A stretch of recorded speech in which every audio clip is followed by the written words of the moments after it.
오늘 말씀으로 돌아와서 신명기 말씀으로 기억해야 할 것이라는 제목으로 말씀을 나누기를 원합니다. 오늘 말씀에서 중요한 이 9장의 말씀의 내용은 바로 제목과 같이 기억에 대한 내용입니다. 여러분, 기억하면은 어떤 생각이 떠오르십니까? 우리가 기억해야 할 것들이 수많은 이 현대 사회에서 많이 있죠.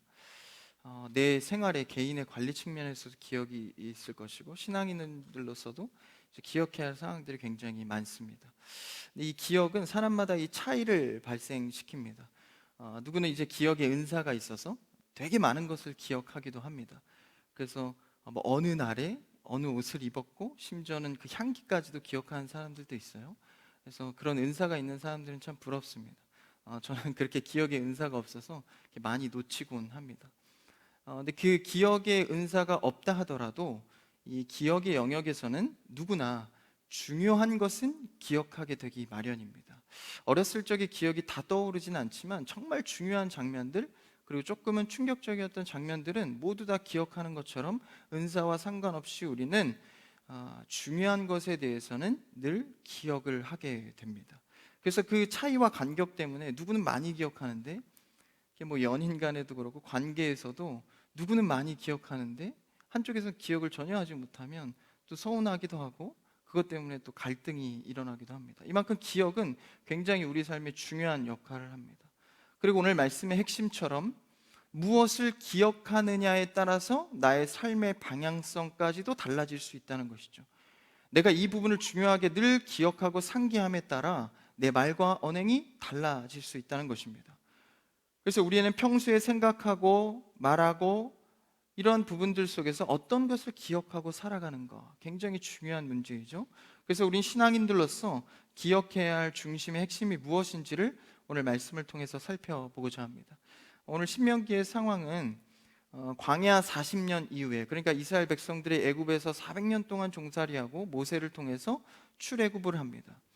그 뒤에 이제 가나안 땅에 몇 년 지나지 않아 도착해서 정탐을 하게 되죠. 정탐을 하고 10명의 정탐꾼은 부정적인 반응을 하고 2명의 정탐꾼은 긍정적인 말씀에 의거한 반응을 합니다. 그 이후에 이제 광야의 40년의 세월이 시작이 되는 거예요. 그래서 40년의 그 불순종과 또 하나님과의 굉장히 많은 사건과 이 커뮤니케이션을 통해서 이제 드디어 가나안 땅에 입성을 앞두고 있습니다. 이제 40년이나 지났기 때문에 세대가 걸러질 정도로 수많은 훈련의 시간을 지나왔습니다. 그러면서 신명기에서는 이 신세대 이스라엘 백성들이죠. 이제 한 세대가 지나갔으니까, 그러니까 그 전의 세대를 경험한 자도 있고 경험하지 못하고 그냥 새롭게 태어난 자들도 있었을 것입니다. 그러면서 신명기에서 모세가 이제 다시 광야를 회고하면서 약속의 땅으로 들어갈 상황에서 이제 우리가 무엇을 기억하고 붙들어야 할지를 강조하고 있는 장면이 바로 오늘 9장의 말씀입니다. 그러니까 전에의 경험과 수많은 하나님과의 시간을 통해서 신세대 이스라엘에게 우리가 어떤 말씀을 기억하고 붙들어야 할지를 전해주고 있는 내용입니다. 각절이 좀 긴데요, 한번 1절을 오늘 본문을 다시 한번 읽어볼까요? 오늘 본문 1절입니다. 시작.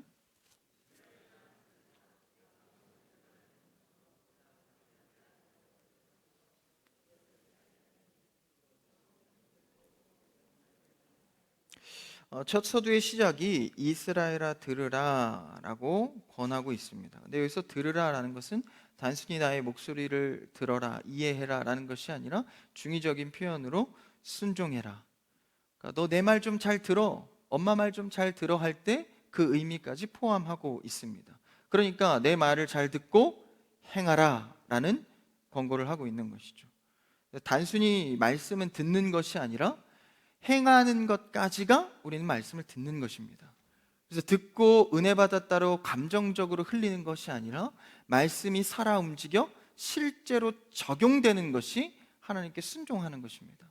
그래서 그 의미로 이스라엘아 들으라 라면서 전하고 있죠.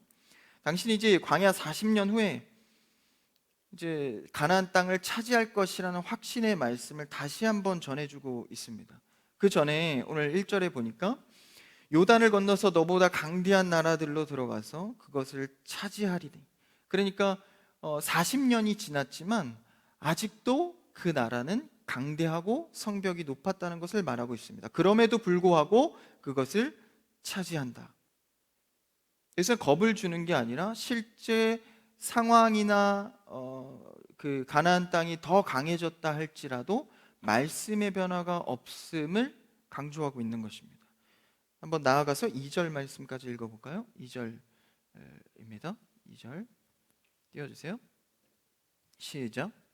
크고 많은 백성은 내가 아는 아낙 자손이라. 그에 대한 말을 내가 들었나니 이르기를 누가 아낙 자손을 능히 당하리요 하거니와. 더 긴장감 있는 말을 전하고 있습니다. 크고 많은 백성은 너가 아는 아낙 자손이라. 아낙 자손이 거인 자손을 말하는데 크고 강대한 나라와 사람들과 성을 말하고 있습니다. 그 성벽이 하늘에 닿을 것처럼 크다라고 말하고 있어요. 누가 아낙 자손, 그 거인의 자손을 당할 수 있겠는가? 이것은 마치 민수기에서 12정탐꾼이 갔을 때 10정탐꾼이 뭐라고 보고를 했죠? 그들은 너무나도 크고 강해서 사람도 많아서 우리는 마치 메뚜기와 같다. 보잘것없는 자가, 그들이 너무 강합니다. 이길 수 없습니다. 그 상황이 40년 후에 가나안 상황은 똑같다라는 거예요. 아니 어찌 보면 더 발전하고 더 크고 더 우리가 상대할 수 없을 만큼 여전히 강하다는 것을 강조하고 있습니다. 40년 전이나 40년 후에 다음 세대가 흘러왔음에도 불구하고 우리가 말씀을 지켜 나아가기에는 그 상대가 아직도 강하다는 것을 강조하고 있습니다. 우리의 신앙적 세대는 어떠합니까? 우리가 세대가 지나가고 연수가 지나가지만 언제 한번 참 신앙이 좀 그래도 편안하다, 잘 된다라고 여기지 못할 정도로 항상 어려움은 늘 있기 마련입니다. 오늘날은 어떻습니까? 전보다도 자꾸 이 신앙과 교회가 쇠퇴하고 있다라는 보고가 들려오는 가운데, 예전에는 그랬어요. 믿음이면 순수하게 우리가 믿음만으로 갈 수 있었다. 그래서 참 사역이 쉽다. 사람들이 순종도 잘하고 믿음도, 그렇죠? 말씀 몇 번 해도 정말 은혜를 받을 수 있고, 요즘의 세대는 늘 명확하기를 좋아하고 논리력을 좋아하고 이해력이 더 높아졌기 때문에 자꾸 왜라는 의문을 품는 거예요. 그래서 믿음보다는 조금 더 내가 경험하고 잡혀지고 보이는 것에 의지하기 원하는 그런 다원적이고 다문화적인 세상 속에서 신앙을 지키기란 더 어려워졌는지 모릅니다. 그리고 영상 매체 시대 속에서 쉽게 말씀과 예배를 대하다 보니까 그런 것들에 대한 명확한 어떤 기준을 잡기가 어렵다라는 것이죠. 나아가서는 이 성경적 윤리적 문제에서도 동성애도 예전에는 그냥 뉴스에서만 보던 이야기지만 이제는 현실에서 우리네 자녀들 가운데에서는 이제 벌써 친구 가운데는 그런 사람들이 종종 보입니다. 이미 현실로 확 다가온 것이죠. 교회에서도 그런 성도들이 이제 유입될 것이 머지 않았습니다. 그러니까 이러한 어려운 상황이 자꾸 생겨나고 어려운 의견들이 많아질수록 우리는 단순히 그것을 찬성하냐 반대하냐 이 진영에서만 싸울 것이 아니라 성경적으로 우리가 소신을 갖고 복음과 창조의 입장에서 알리고 배우고 발전해야 한다라는 것입니다. 세상이 아무리 강대하고 발전한다 할지라도 우리는 말씀의 소신으로 발전을 해야 합니다. 그러니까 세상의 문화가 발전한다고 교회의 문화의 옷은 입지만 말씀을 잊어버려서는 안 되는 것이죠. 그래서 오늘 말씀에 강조하고자 하는 것은 아무리 그런 강대한 나라와 그리고 성읍이 높고 여전히도 강하다 할지라도 우리에게 주어진 약속의 말씀을 붙들라라는 것입니다. 더 어려운 실정 속에 지금 가나안 상황이 그려지고 있습니다. 2절까지 말이죠. 그럼에도 이제 3절에서의 말씀을 이제 반전되면서 말씀을 이어갑니다. 3절을 한번 읽어볼까요? 시작. 내 하나님 여호와께서 맹렬한 불과 같이 내 앞에 나아가신즉 여호와께서 그들을 멸하사 내 앞에 엎드러지게 하시리니 여호와께서 내게 말씀하신 것 같이 너는 그들을 쫓아내며 속히 멸할 것이라.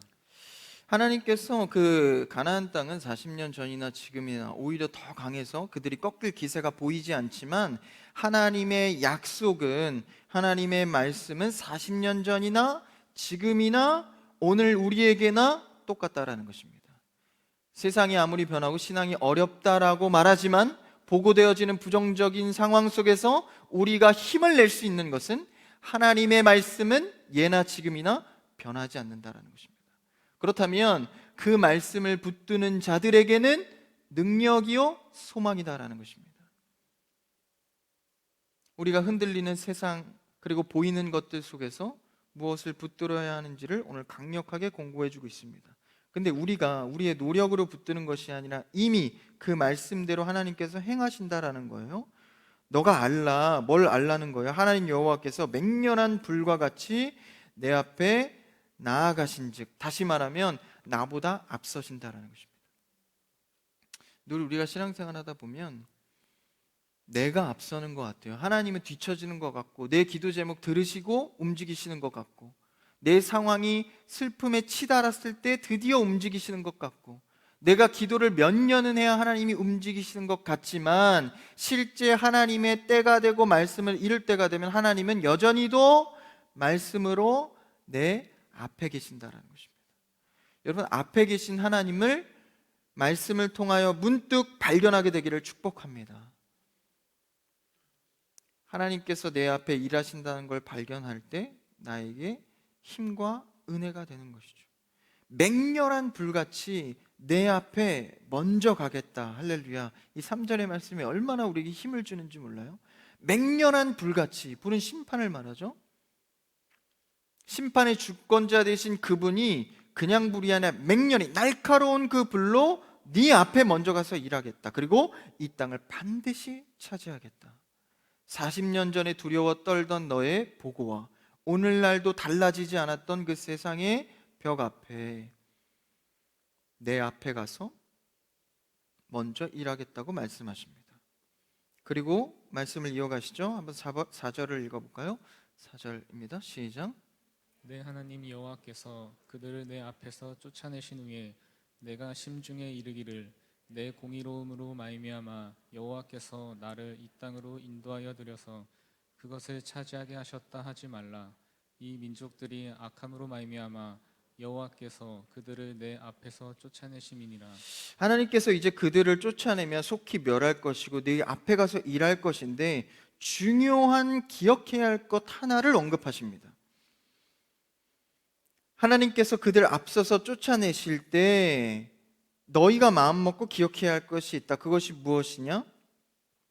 자신의 공로. 그러니까 우리가 이렇게 하나님 믿고 뭔가 이렇게 가나안 땅에 가서 내가 힘을 써서 내 의로 했다고 여기지 말라고 말씀하십니다. 이 민족의 악함을 통해서, 그러니까 가나안 땅 사람들이 하나님 앞에 죄를 지어서 하나님과 반하는 삶을 살았기 때문에 내쫓은 것이지, 너희들의 의와 공으로 그들이 쫓아내진 게 아니다라는 것을 강조하고 있습니다. 이것은 오늘 말씀의 굉장히 핵심적인 요소입니다. 이것을 기억해야 두 가지 의미를 도출해낼 수 있는데요. 그러니까 그들이 악했기 때문이지 너희들의 공로로 이룬 것이 아니다라는 것을, 그러니까 가나안 땅을 차지하게 된 정확한 이유를 말씀하십니다. 그러니까 가나안 땅이 악했기 때문에 하나님이 쫓아내셨다라는 거예요. 그렇다면 하나님께 도전하고 하나님께 반하는 삶을 사는 자들은 이렇게 자비 없이, 용서 없이 이렇게 멸망당하는구나, 이것을 말하는 것 같지만 물론 이런 의미도 있겠습니다. 근데 오늘의 핵심 의미는 그것이 아닙니다. 오늘의 핵심 의미는 이스라엘 백성들에게 가르치기 위한 말씀입니다. 그냥 가나안 땅 사람들이 그렇게 해서 됐다더라 라는 것을 알려주는 것이 아니라, 그러니까 오늘 말씀 신명기에서 하나님의 은혜 속에서도 이스라엘들은 광야 40년 동안 그 은혜를 받았음에도 불구하고 그 속에서 거역하고 반역하고 심지어는 우상을 만들어서 불만을 일삼았었다라는 것입니다. 그러니까 오늘 9장 말씀에서 읽진 않았지만 그 뒤에 계속 기록하고 있는 것이, 너희들이 어느 장소에서 어떤 불순종을 했고 어느 장소에서는 금송아지를 만들었고, 이 모든 사건을 기록하여서 상기하게 합니다. 다시 말하면 기억하게 하는 것입니다. 하나님께 대하여 반역한 사건이죠. 그 장면을 잠깐 한번 읽어볼까요? 띄우진 못하지만 오늘 9장의 성경 말씀에 보면 22절에 보시면 9장 22절에 너희가 다베라와 마사와 기브롯 핫다아와에서도 여호와를 경노하게 하였느니라. 굳이 지명을 하나하나 짚으면서 어떻게 보면 그들의 흑역사죠. 그들이 지었던 죄의 장소를 기억하게 합니다. 그곳에서 여호와를 경노하게 하였다. 23절에서는요, 너희에게 준 땅을 차지하게 하라 하시되 너희가 너희 하나님 여호와의 명령을 거역하여 믿지 아니하고 그 말씀을 듣지 아니하였다. 동사가 여러 개가 나오죠. 거역하고 믿지 아니하고 그 말씀을 듣지 않았다. 그 다음 24절에서도 내가 너희를 알던 날부터 너희가 항상 여호와를 거역하여 왔느니라. 아니, 가나안 땅에 앞서 가셔서 그 땅을 차지하게 주겠다는 소망과 힘을 주셔놓고 그 뒤로부터는 쭉 계속 뭘 나열해요? 너희들이 어느 장소에서 어떤 동사로 나를 거역했는지를 정확하게 고발하고 계십니다. 그러니까 이 기록의 상기를 통하여서 하나님께 얼마나 반역한 자들인지를 먼저 기억하게 하는 것입니다. 여러분, 우리가 하나님께 나아가기 전에 우선 먼저 우리가 기억해야 할 것은 죄인 되었을 때, 하나님께서 우리를 구원하시기 전에는 우리의 위치는 죄인 되었을 때였다라는 것입니다.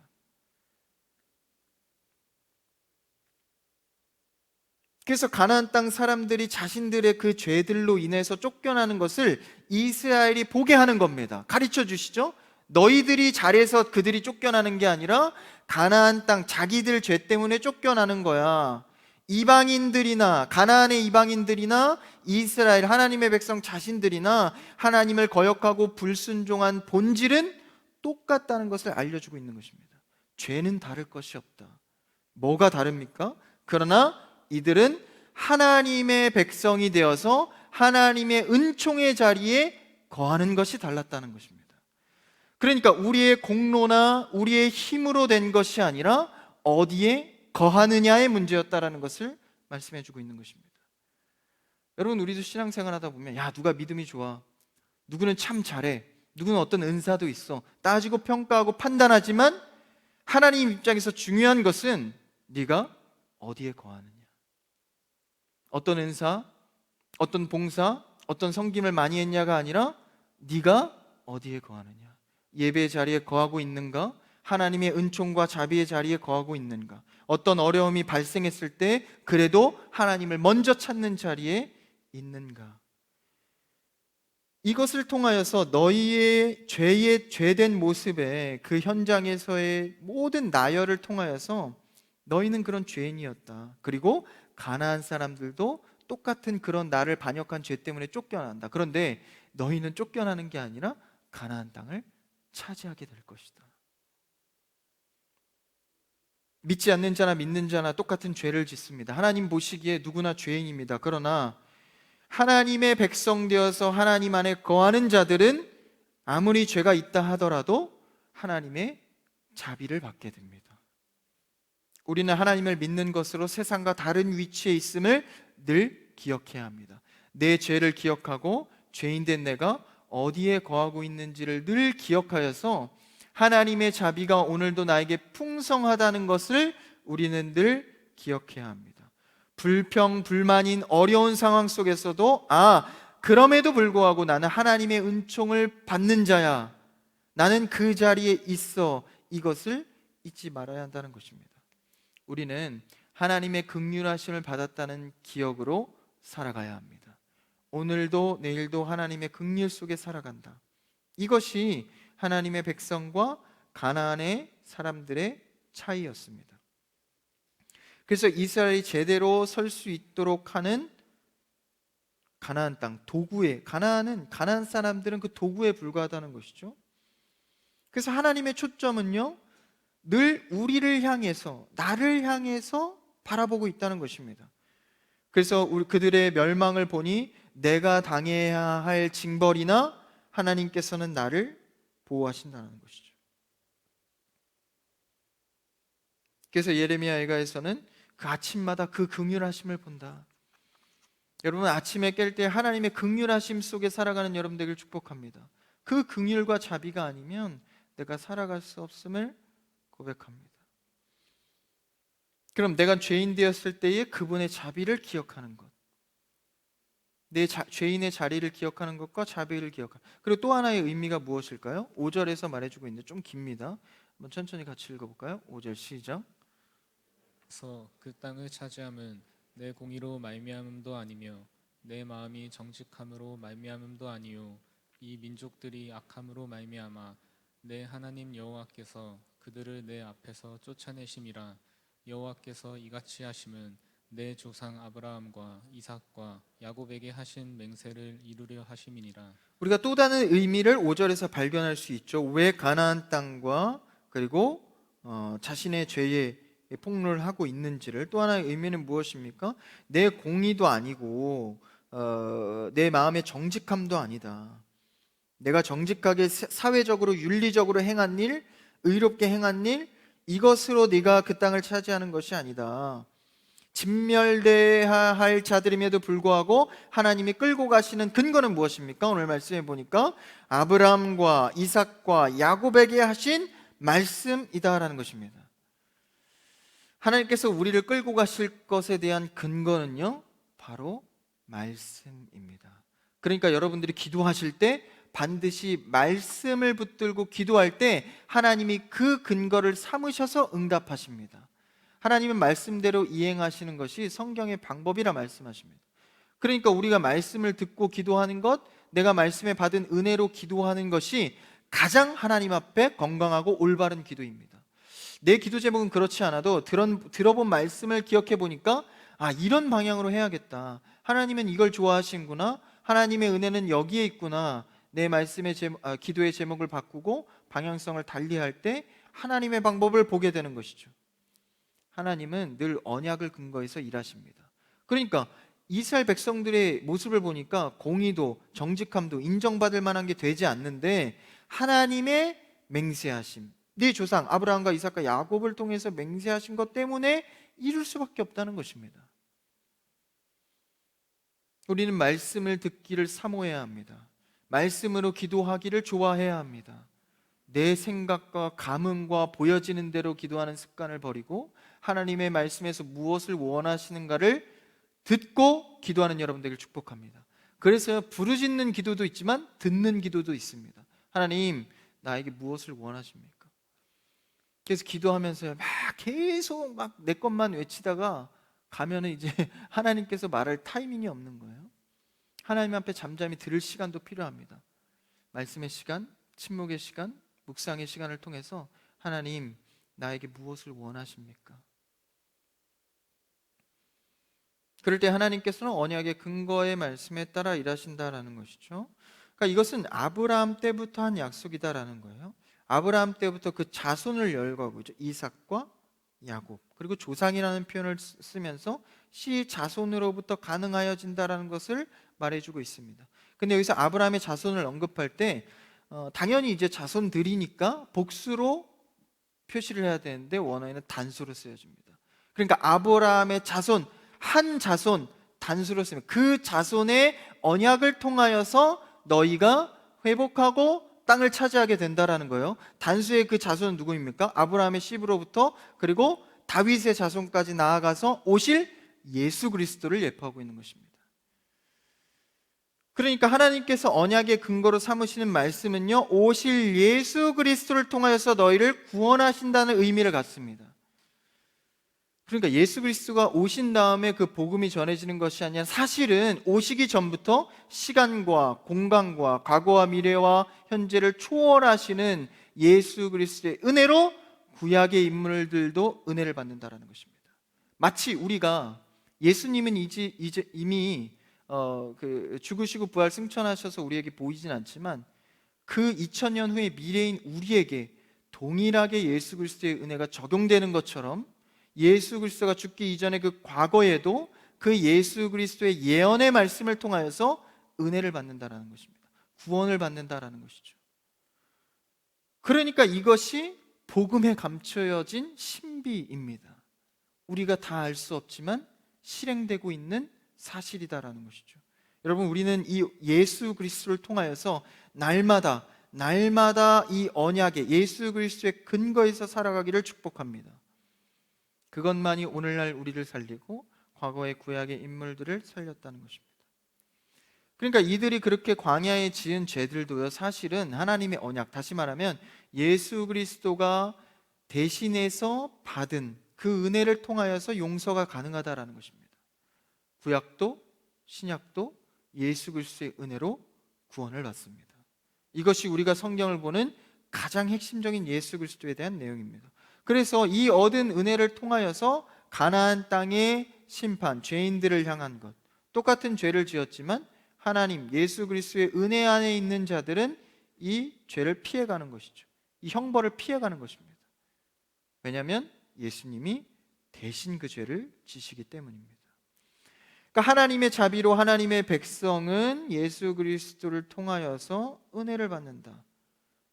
우리의 공로를 의지하지 말고 그러니 예수 그리스도 그 언약을 통하여서 된다는 것을 기억해라라는 것입니다. 여기서 우리가 핵심적으로 적용할 것이 무엇입니까? 바로 공로에 대한 문제입니다.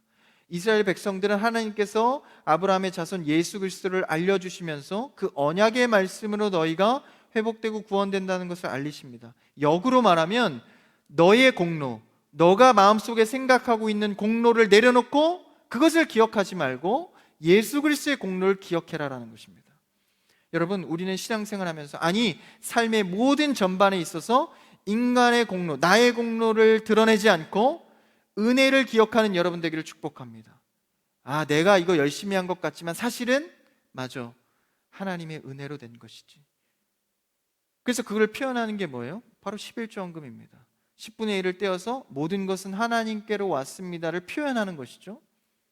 내 공로를 기억하지 않고 하나님의 은혜로 사용하겠습니다.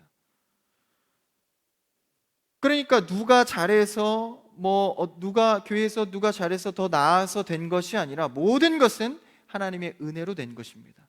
이것을 기억할 때 하나님께서 가나안 땅을 차지하게 한다는 것입니다. 누가 믿음이 더 대단해서 은사가 있어서가 아니라 오직 하나님의 은혜로 된 일입니다. 그래서 은사보다 직분이 앞서고요, 직분보다 사랑이 앞섭니다. 이 사랑은 하나님의 사랑에 근거한 것입니다. 그러니까 은사는 저 뒤에 있는 거예요.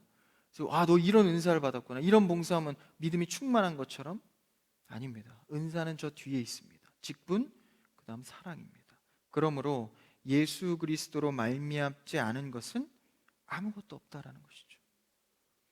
그래서 교회는 인간의 공로와 세력으로 일하는 것을 좋아하지 않습니다. 하나님의 교회는요, 인간의 공로가 사라지고 기억되지 않고 하나님의 영광과 하나님의 이름만을 찬양해야 합니다. 여기서 우리가 주의할 것은 너무 사람이 이렇게 박수받고 너무 사람이 영광받는 것을 주의해야 합니다. 근데 이제 우리가 자연스러운 것은 이게 다른 영역입니다. 예를 들어서 사람을 존중하고 존경하고, 이건 자연스러운 현상 아니에요? 서로 신앙생활 하다 보면 위해주고 칭찬해주고 다 하지마 오직 주의 이름만 부르지마 이름, 그런 게 아니죠. 자연스러운 존경과 우리가 위로는 사랑의 영역입니다. 그것이 아니라 실제적으로 직설적으로 하나님의 이름을 낮추고 사람의 이름을 드러내는 일을 멈추라는 것입니다. 그래서 우리 신앙인들은요, 너무 많은 것을 기억하고 기념하는 것은 하나님 앞에 반하는 일이 될 수도 있습니다. 다시요, 내 삶에서 모든 것을 기억하고 기념하는 일은요, 하나님 앞에 반하는 방향이 될 수 있습니다. 그래서 우리가 너무 많은 것을 기념하고 행사하고 기억하는 것은요, 좀 주의해야 합니다. 성찬할 때 뭐를 강조하죠? 나를 기념하라, 주 예수 그리스도를 기념하라는 거예요. 그래서 우리가 칭찬하고 위로하는 것은 좋지만 그 이상으로 사람의 모든 것을 기념하는 것은 멈춰야 합니다. 그래야 하나님의 언약의 뜻대로 이루어지는 일을 보게 된다라는 것입니다. 나는 열심히 하는데 왜 하나님의 은혜를 베풀지 않지? 왜 응답이 안 되지? 자세히 보면 내 마음속에 나의 공로가 차지하고 있는 퍼센테이지가 생각보다 많다는 것을 발견하게 됩니다.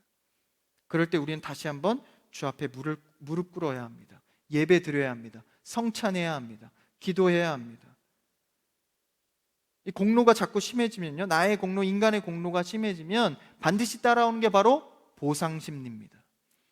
그래서 교회에서도요, 인간의 공로가 자꾸 높아지면 보상을 자꾸 해주거든요.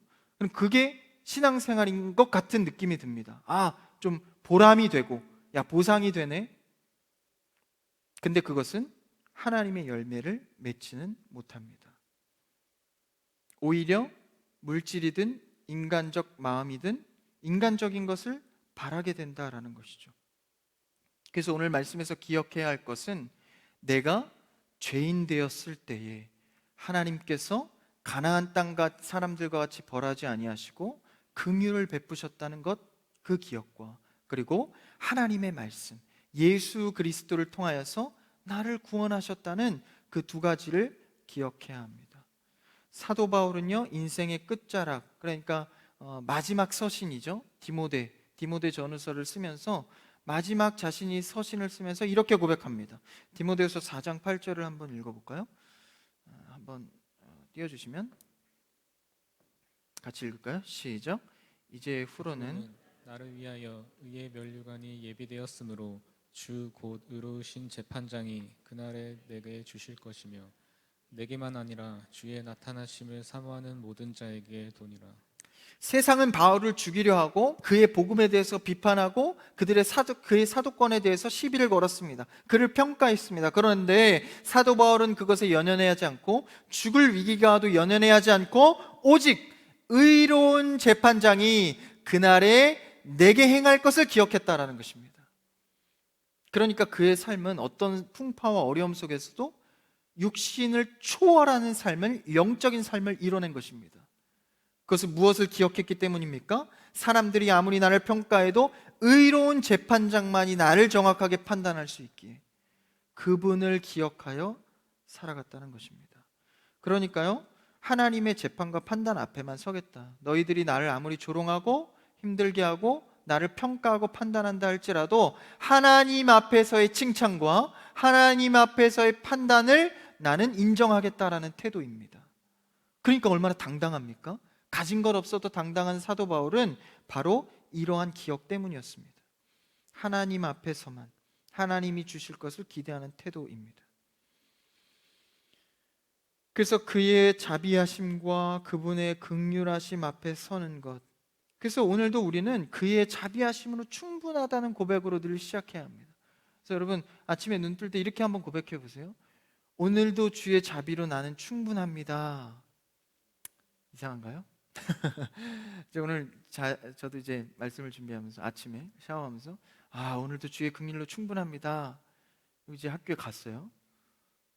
이제 막 공부하고 막 시험 떨어지고 있는데 막 자비와 긍휼이 생각이 안 나는 거예요. 그래도 또 고백하는 거예요. 다음날 아침, 나는 오늘도 주의 자비로 충분합니다. 그 고백이 나를 세우고 그 고백이 나를 이끌어갑니다. 얼마나 좋은 고백인지 몰라요? 오늘도 나는 주의 자비로 충분합니다. 우리 한번 고백해 볼까요? 오늘도 나는 주의 자비로 충분합니다. 처음 해보셔서 어색하시죠? 내일부터 계속 하십시오. 주의 자비가 나에게 충분합니다. 영적인 사도 바울과 모세와 이스라엘 백성들이 이 고백을 통하여서 사실은 모든 가나안 땅의 풍요를 누리게 되는 것이죠. 그래서 우리는 나의 공로를 기억할 것이 아니라 주의 자비로 충분하다는 것, 예수 그리스도의 은혜로 내가 구원받았다는 것을 날마다 기억해야 합니다.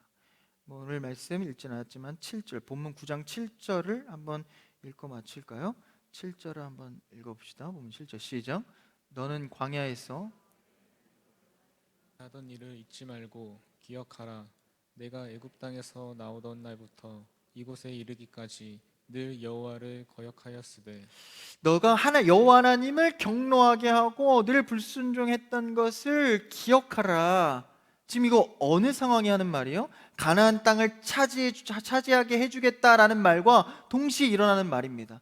네가 예수 그리스도를 믿는, 하나님을 믿는 믿음으로 풍요롭게 되고 평안하게 되고 그 땅을 차지할 건데, 그곳에서도 기억해야 할 것은 나는 하나님 앞에 죄인의 상태에서 구원됐다라는 것을 기억하라는 것입니다. 우리가 항상 은혜를 받으면 내가 은혜 받지 못할 상황이었다는 그 최악의 상황은 잊어버리기 마련입니다. 근데 오늘 말씀에서는 내가 죄인 되었던 것을 기억할 때 자비 베푸시는 하나님을 발견할 수 있다. 그것을 기억해라. 그래서 7절의 기억하라와 오늘 말씀에 읽은 9장 1절의 들으라는 같은 의미를 갖고 있습니다. 들으라, 다시 말하면 기억하라 라는 것입니다. 이스라엘이 기억해야 할 이 하나님의 자비와 예수 그리스도의 은혜를 통하여서 그들은 이제 가나안 땅에 입성하게 됩니다. 우리가 하나님의 뜻을, 약속을 이룸에 있어서 하나님께서 우리에게 응답해 줌에 있어서 그냥 응답으로 좋고 끝나는 것이 아니라 우리가 기억해야 할 것을 날마다 기억하는 여러분 되기를 축복합니다. 말씀을 정리합니다. 오늘 말씀은 기억해야 할 것 두 가지를 우리에게 말해주고 있습니다. 광야 40년 이후에 이제 가나안 땅을 목전에 두고서 우리가 하나님의 말씀을 기억해야 할 것, 바로 예수 그리스도의 은혜와 죄인 되었을 때 구해주신 하나님의 자비입니다. 우리가 날마다의 삶 속에서도 하나님께서 자비를 베푸심을 기억하며 맹렬한 불과 같이 내 앞에서 일하시는 하나님을 날마다 의지하는 여러분 되기를 주님의 이름으로 축복합니다.